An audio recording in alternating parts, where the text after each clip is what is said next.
حامیم والکتاب المبین انا انزلناہ فی لیلۃ مبارکۃ انا کنا منذرین فیہا یفرق کل امر حکیم امرا من عندنا انا کنا مرسلین۔ وقال رسول اللہ صلی اللہ علیہ وسلم یطلع اللہ الی جمیع خلقہ لیلۃ النصف من شعبان فیغفر لجمیع خلقہ الا لمشرک او مشاح او کما قال علیہ الصلاۃ والسلام۔ واجب الاحترام بزرگوں، دوستوں اور برادران اسلام، آج 12 شعبان ہے اور 13-14 شعبان گزرنے کے بعد 15 شعبان کا دن آئے گا۔ 15 شعبان کی جو رات ہے، حدیث میں جس کو لیلۃ النصف من شعبان کہا گیا ہے، اور عجمی لوگ اسے شب براءت کہتے ہیں، یہ نام کسی حدیث میں وارد نہیں ہے۔ حدیث میں جو فضائل ہیں اور جو بہت سارے لوگوں کی مغفرت ہوتی ہے، شاید اس کی بنا پر عجمی لوگوں نے اس رات کا نام لیلۃ البراءہ، شب براءت رکھا ہے کہ اس میں بہت سارے لوگ جہنم سے بری کر دیے جاتے ہیں اور ان کی جہنم سے نجات کا فیصلہ ہو جاتا ہے، اس لیے اس کو شب برات کہتے ہیں۔ شب برات کے بارے میں 2 قسم کی آراء سامنے آتی رہتی ہیں۔ خود فقہا اور اہل علم کے درمیان بھی اس بارے میں اختلاف رہا ہے، اور بعض حضرات یہ فرماتے ہیں کہ اس رات کی اور اس دن کی کوئی فضیلت ثابت نہیں ہے، اور اس کی وجہ وہ یہ قرار دیتے ہیں کہ اس رات کی یا دن کی عبادت اور دن کے روزے کی فضیلت کے بارے میں کوئی صحیح حدیث وارد نہیں ہے۔ جتنی بھی احادیث ہیں وہ سب ضعیف ہیں، اس لیے گویا صحیح سند کے ساتھ اس دن کی یا رات کی فضیلت کے بارے میں کوئی روایت ثابت نہیں ہے، اس لیے اس کی کوئی فضیلت ثابت نہیں ہوتی۔ لیکن جمہور فقہا اور محدثین، جمہور اہل علم یہ فرماتے ہیں کہ یہ بات اپنی جگہ ٹھیک ہے کہ اس کی فضیلت کے بارے میں صحیح سند کے ساتھ کوئی روایت نہیں ہے، اگرچہ بعض روایات کے بارے میں بعض اہل علم کا کہنا یہ ہے کہ وہ صحیح ہیں، جیسے بعض روایات صحیح ابن حبان میں ذکر کی گئی ہیں، اور ابن حبان اپنی تحقیق کے مطابق اپنی اس کتاب میں وہی روایت ذکر کرتے ہیں جو صحیح ہوتی ہے۔ دوسرے بہت سارے اہل علم اس کی صحت سے انکار کر رہے ہوتے ہیں اور اپنی تحقیق کے مطابق اسے ضعیف قرار دے رہے ہوتے ہیں، لیکن یہ بات اپنی جگہ ہے کہ بعض حضرات نے بعض روایات کو صحیح بھی قرار دیا ہے۔ لیکن اگر ہم اس کو چھوڑ دیں کہ صحیح روایت کوئی ہے یا نہیں ہے، تسلیم کیا کہ ساری روایات ضعیف ہیں، بعض روایات کو بعض اہل علم نے حسن درجے کا قرار دیا، جو صحیح سے ذرا کم درجہ ہوتا ہے لیکن وہ بھی قابل استدلال ہوتا ہے، اور کسی حدیث اگر اس کی سند حسن درجے تک پہنچتی ہے تو اسے استدلال میں پیش کیا جا سکتا ہے، اس سے احکام بھی ثابت ہوتے ہیں، فضائل تو بطریق اولیٰ ثابت ہوتے ہیں۔ تو بعض روایات کو بعض اہل علم نے حسن درجے کا قرار دیا۔ اگر ہم اور زیادہ نزول کر کے یہ کہیں کہ ساری روایات ضعیف ہیں، تو بھی فضیلت ثابت ہو جاتی ہے۔ وہ اس طریقے سے کہ ضعیف سند سے اگر کوئی ایک روایت ہو تو اس سے تو کچھ ثابت نہیں ہوتا، لیکن اگر کوئی روایت متعدد طرق سے نقل ہوتی چلی آ رہی ہے، اس کی مختلف اسانید ہیں، تو اگر ان تمام اسانید میں شدید ضعف نہیں ہے، یعنی کسی راوی کے فسق کی وجہ سے، اس کے بدعتی ہونے کی وجہ سے یا کذاب ہونے کی وجہ سے اگر سند ضعیف ہے تو اس کو کہیں گے شدید ضعف ہے، لیکن اگر حافظے کی کمزوری کی وجہ سے اس میں ضعف آیا ہے یا اس طرح کی کسی دوسری بات کی وجہ سے ضعف آتا ہے کسی روایت میں، تو وہ شدید ضعیف نہیں ہوتی، کم درجے کی ضعیف ہوتی ہے۔ تو اس طرح کی کم درجے کی ضعیف روایت میں اگر کسی عمل کی، کسی رات کی، کسی دن کی کوئی فضیلت وارد ہوتی ہے، تو اگر دوسری سند سے بھی وہ فضیلت آ رہی ہے اور دوسری سند بھی اسی سند جیسی ہے یا اس سے زیادہ قوی ہے، تو دو سندیں بھی اگر ہو جائیں تو یہ جو روایت ہوتی ہے یہ ضعف سے نکل کر حسن کے درجے میں چلی جاتی ہے۔ حسن لغیرہ اس کو کہتے ہیں، حسن لذاتی ہی نہیں ہوتی وہ، یعنی اس کی اپنی سند کو دیکھا جائے تو وہ ضعیف ہوتی ہے، حسن نہیں ہوتی، لیکن دوسری سند کے ساتھ ملا کر اگر اس کو دیکھا جائے تو ایک سند سے دوسری سند کے ذریعے سے جب دو سندوں سے یا دو سے زیادہ سندوں سے کوئی روایت ثابت ہوتی ہے تو یہ ایک سند دوسرے کی تقویت کا ذریعہ بن جاتی ہے اور روایت درجہ ضعف سے نکل کر درجہ حسن تک پہنچ جاتی ہے۔ اس لیے اس کو حسن لغیرہ کہتے ہیں کہ اپنی ذات کے اعتبار سے تو وہ ضعیف ہے، لیکن دوسری سندوں اور دوسرے طرق کی تائید کی وجہ سے اس میں قوت پیدا ہو گئی، ان دوسری سندوں اور طرق کی بنا پر یہ ضعف سے نکل کر حسن درجے میں چلی گئی۔ اب جو فضائل ہیں لیلۃ النصف من شعبان کے، 15ویں رات اور 15ویں دن کے، وہ بہت ساری ضعیف روایات سے ثابت ہیں۔ 10 صحابہ کرام سے کم از کم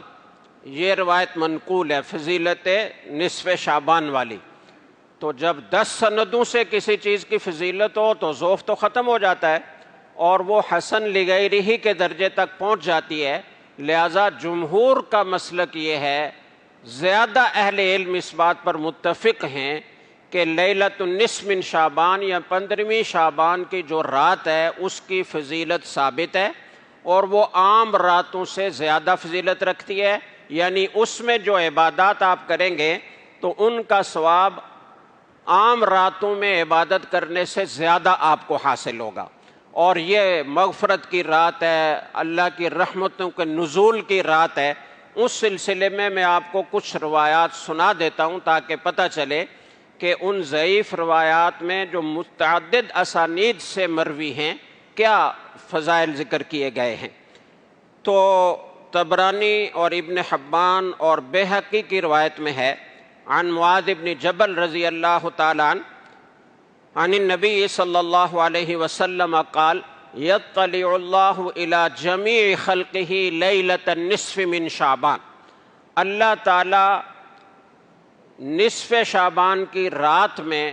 اپنی پوری کائنات اور پوری مخلوقات کی طرف خاص توجہ فرماتے ہیں۔ فَيَغْفِرُ لِجَمِيعِ خَلْقِهِ إِلَّا لِمُشْرِكٍ أَوْ مُشَاحٍ، اپنی تمام مخلوق کی مغفرت فرما دیتے ہیں مگر 2 آدمیوں کی مغفرت نہیں ہوتی، ایک مشرک جو اللہ کے ساتھ شرک ٹھہراتا ہو، اور دوسرا مشاحن یعنی جس کے دل میں کسی دوسرے کے لیے کینہ ہو، ان 2 آدمیوں کی مغفرت نہیں ہوتی۔ بیہقی نے شعب الایمان میں ایک اور روایت ذکر کی ہے، عن عثمان بن ابی العاص عن النبی صلی اللہ علیہ وسلم قال اذا كان لیلۃ النصف من شعبان فاذا مناد هل من مستغفر فاغفر له، فرمایا کہ جب نصف شعبان کی رات آتی ہے، 15ویں شعبان کی رات آتی ہے، تو اللہ کی طرف سے ایک آواز لگانے والا آواز لگاتا ہے۔ کیا آواز لگاتا ہے؟ هل من مستغفر فاغفر له، کیا کوئی اپنے گناہوں کی معافی طلب کرنے والا ہے؟ کوئی اپنے گناہوں سے توبہ استغفار کرنے والا ہے کہ ہم اس کی مغفرت کریں؟ هل من سائل فأعطیہ، کیا کوئی سوال کرنے والا ہے کہ ہم اس کو عطا کریں؟ آگے فرمایا فلا يسأل احد الا اعطی الا زانیۃ بفرجها زانیۃ بفرجها او مشرک۔ فرمایا کہ پھر جو آدمی بھی سوال کرتا ہے اور جو دعا مانگتا ہے اس کو دیا جاتا ہے، لیکن دو لوگوں کی مغفرت نہیں ہوتی، ان کا سوال پورا نہیں کیا جاتا، ان کی دعا قبول نہیں ہوتی۔ ایک وہی مشرک ہے اور دوسرا زانیہ عورت ہے، ان کے سوال کا جواب نہیں دیا جاتا۔ تیسری روایت ابن ابی شیبہ،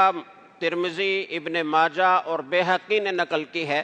عن عائشہ رضی اللہ تعالی عنہ قالت فقدت رسول اللہ صلی اللہ علیہ وسلم ذات لیلۃ۔ کہتی ہیں حضرت عائشہ رضی اللہ تعالیٰ عنہ کہ ایک رات میں نے رسول اکرم صلی اللہ علیہ وسلم کو اپنے بستر سے غائب پایا، فخرجت اطلبہ، تو میں آپ کی تلاش میں نکل پڑی، فاذا ہوا بالبقیع، میں نے ادھر ادھر حجروں میں تلاش کیا، وہاں سے تلاش کرتے کرتے جب میں بقیع پہنچی تو میں نے دیکھا کہ آپ بقیع میں کھڑے ہیں،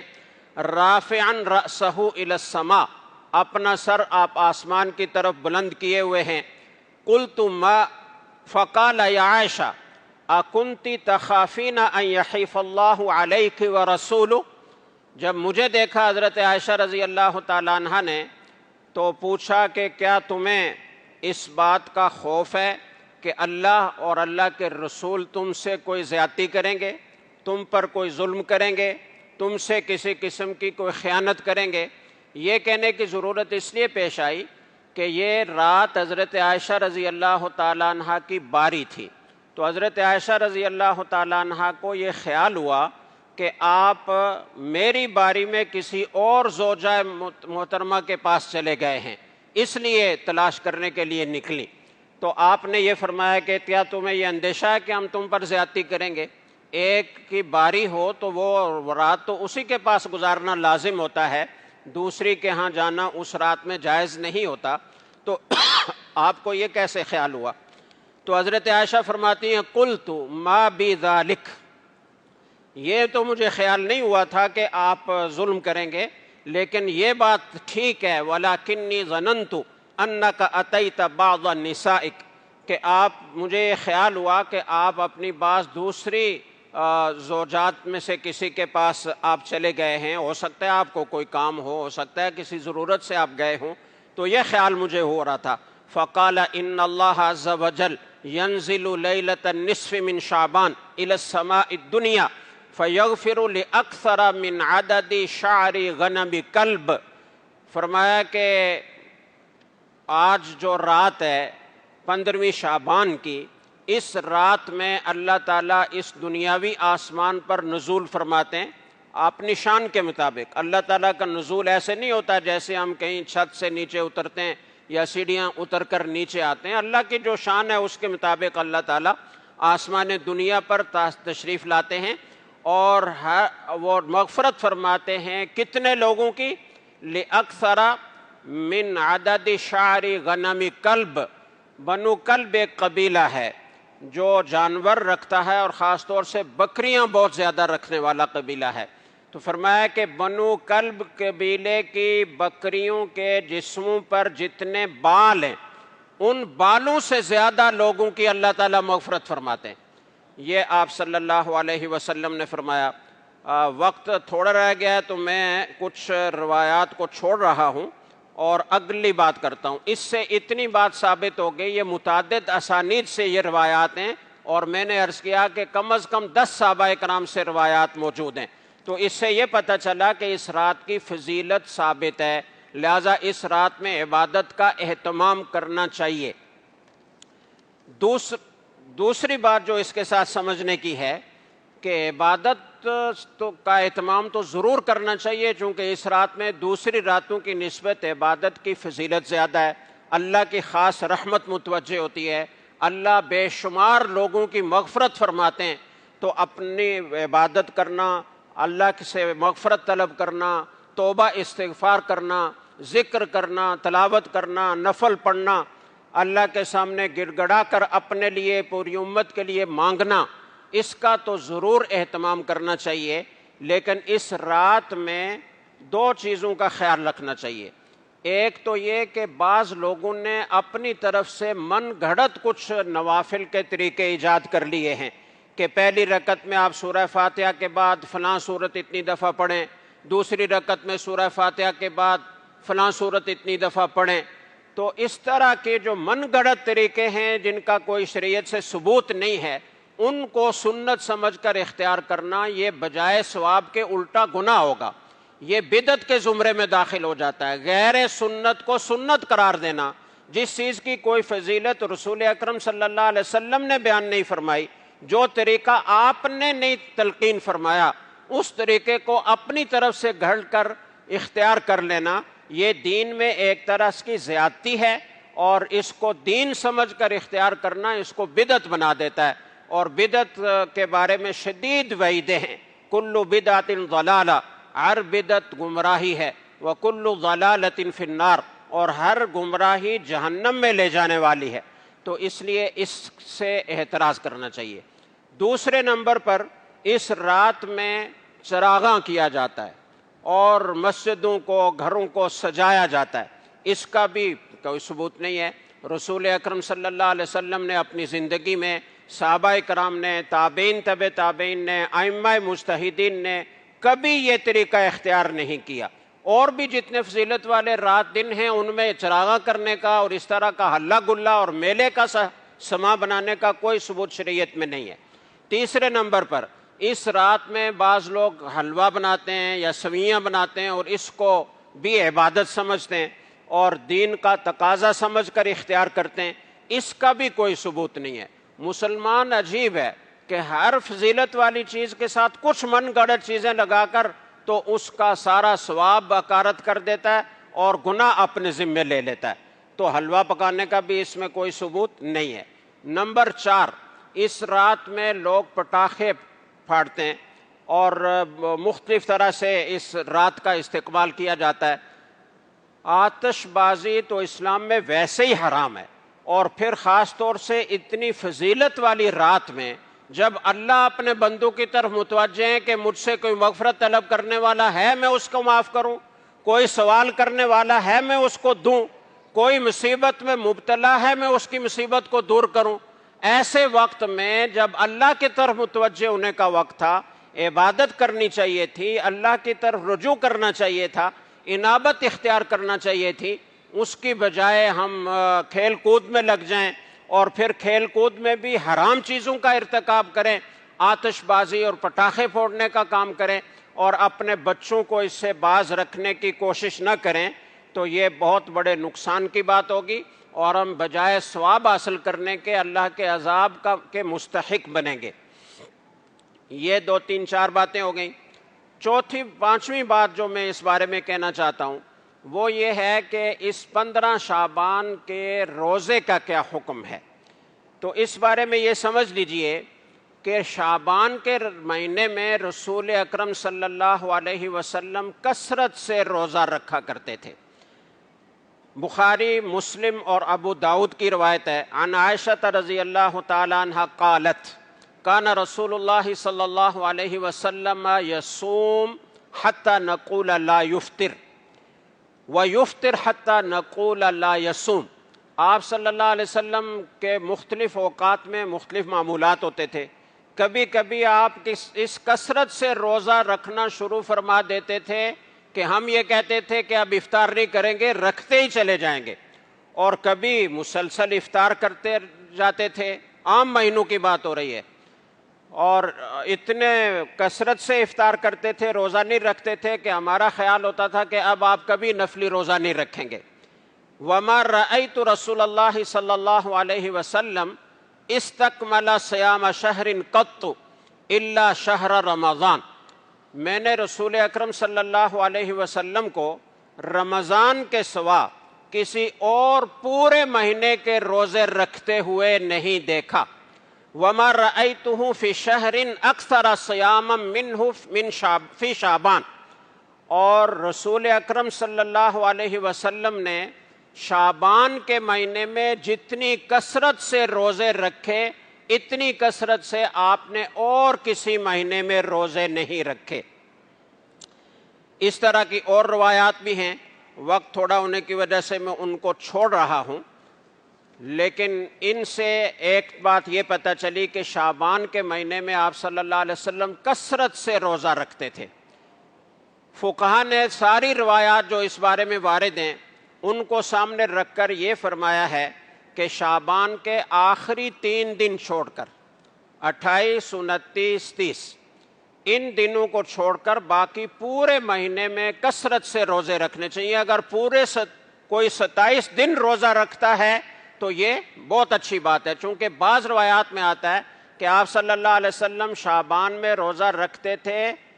الا قلیلا، مگر بہت تھوڑے دن نہیں رکھتے تھے، اور اس کے ساتھ یہ الفاظ ہیں بل یصوم کلہ،